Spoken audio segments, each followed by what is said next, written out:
Anauliza muulizaji, je, ni chakula gani bora mtu kula daku? Jawabu, chakula bora zaidi mtu kula daku ni tende.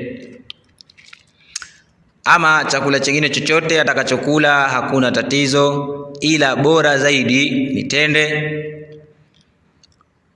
Wadalilu ala dhalik, na ushahidi wa hilo imekuja hadith rawahu Abu Daud an Abi Hurairata radhiyallahu anhu qala Rasulullah sallallahu alayhi wasallam, kutoka kwa Abi Huraira radha Allah ziwe juu yake, amesema mjumbe wa Allah sala na amani ziwe juu yake, ni'ma sahuril mu'minu at-tamru, neema ya daku la muumini ni tende.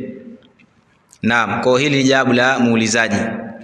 Ama vile vile tufahamu ya kwamba tunaposema daku maana yake ni kile chakula cha mwisho ambacho anakila mfungaji baada ya kula chakula hicho, anajizuilia na kula ile alfajiri ya kweli mpaka kuzama kwa jua. Kwa hiyo ndiyo maana ya daku.